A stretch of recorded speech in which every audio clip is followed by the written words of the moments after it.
JMM के केंद्रीय सचिव हैं, केंद्रीय संगठन में शामिल हैं नजरुल इस्लाम, और उन्होंने साहिबगंज से ये बयान दिया है। उन्होंने कहा है कि 400 पार की बात कर रहे हैं मोदी जी, लेकिन हम उन्हें 400 फीट जमीन में गाड़ देंगे। इसे लेकर बीजेपी ने सख्त आपत्ति जताई है।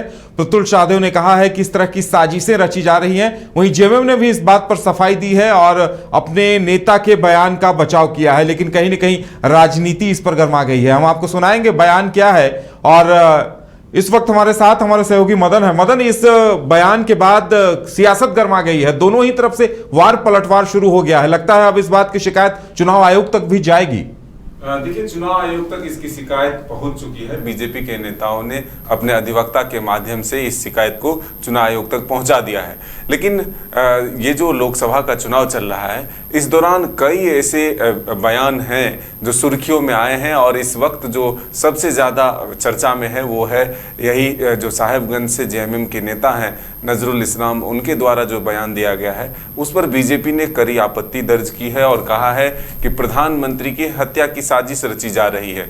ऐसे लोग जब खुलकर मंच पर आकर के सार्वजनिक रूप से कह रहे हैं कि प्रधानमंत्री को 400 फीट अंदर गाड़ देंगे, तो ऐसे में अब कुछ बचता नहीं है। प्रशासन पर भी सवाल उठा और प्रशासन के लोगों पर कहा कि जब खुलेआम ये चीज़ें सार्वजनिक हो रही है तब अब तक क्यों नहीं उन पर कार्रवाई हुई। हालांकि ये जरूर बीजेपी की तरफ से आरोप लगाया जा रहा है कि नजरुल इस्लाम है, इसलिए प्रशासन और पुलिस जो है उन पर कार्रवाई नहीं करेगी। लेकिन वहीं दूसरी तरफ जेएमएम अपने नेता के बचाव में उतरे हैं और वो कह रहे हैं कि इससे पहले प्रधानमंत्री भी संसद में किस हैसियत से यह कह चुके हैं कि अब की बार 400 पार।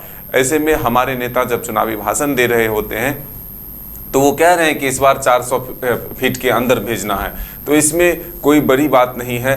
अगर मनोज पांडे या फिर सुप्रियो भट्टाचार्य ये बयान देते तो इतनी आपत्ति नहीं होती, लेकिन नजरुल इस्लाम ने यह बयान दिया है, इसलिए इसे इतना बढ़ा चढ़ाकर पेश किया जा रहा है और इतनी हाय तौबा मचाई जा रही। तो ये दरअसल चुनावी मौसम है और चुनावी मौसम में एक दूसरे पर वार पलटवार होता है। लोग इंतजार में होते हैं कि किसके ऊपर क्या हमला किया जाए। शब्दों के बाण से जो है हमला किया जाता है और इसी कड़ी में यह जो चीज़ें सामने आई है कि साहिबगंज के जो नेता हैं नजरुल इस्लाम, उन्होंने चुनावी सभा में अपने कार्यकर्ताओं और नेताओं को संबोधित करते हुए ये कहा कि अब की बार जो है 400 पार नहीं, अब की बार 400 फीट के अंदर जो है भेजना है। तो अब इस पर बीजेपी के जो नेता हैं प्रतुल शाहदेव, उन्होंने आज मीडिया सेंटर में प्रेस कॉन्फ्रेंस भी किया और उन्होंने बताया कि और भी कई जगहों पर ऐसी मानसिकता के लोग हैं जो कि इस तरह की बातें करते हैं। तो इस पर जेएमएम के नेताओं को खुलकर अपनी बातें रखनी चाहिए, खेद व्यक्त करना चाहिए, क्योंकि प्रधानमंत्री किसी एक व्यक्ति का नहीं पूरे देश का होता है।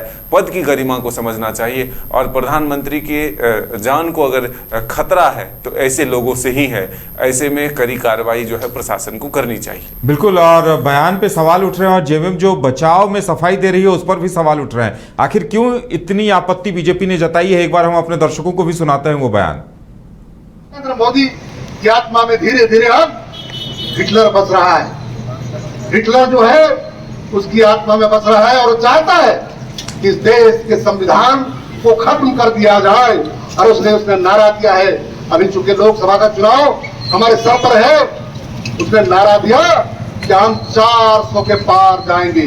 मैं आज आप लोगों से कहना चाहता हूं कि 400 के 400 सीट नहीं, 400 फीट के अंदर नरेंद्र मोदी को गाड़ दिया जाएगा। नरेंद्र मोदी की आत्मा में धीरे धीरे अब तो सीधे सीधे नजरुल इस्लाम ये कहते हुए नजर आ रहे हैं कि 400 के पार नहीं जाएगा, बल्कि 400 फीट नीचे नरेंद्र मोदी पीएम मोदी को गाड़ दिया जाएगा। जाहिर सी बात है आपत्तिजनक भाषा का इस्तेमाल हुआ है और इस बयान ने, मदन, कहा जा सकता है कि चुनावी माहौल में आग में घी डालने का काम किया है इस बयान ने।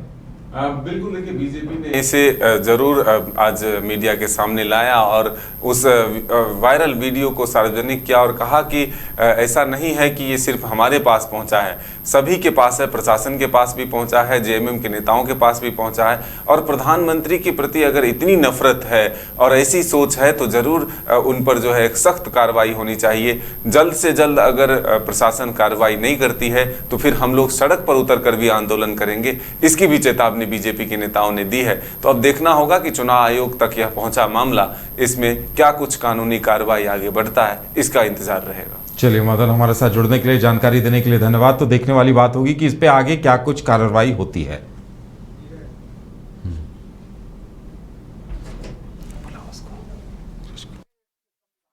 एलीट इंस्टीट्यूट, अगर आपके अंदर चाह है तो एलीट आपकी राह है। आईआईटी हो या मेडिकल, आप चाहते हैं अपने आप को उत्कृष्ट दिखाना, आप चाहते हैं खुद को एक आईआईटीएन के रूप में दिखना या मेडिकल के क्षेत्र में आगे बढ़ना, तो एलीट आपके लिए एक बहुत बड़ी ताकत के साथ आपके सामने है। आइए, खुलिए, बढ़िए, पहुंचिए। Elite institute.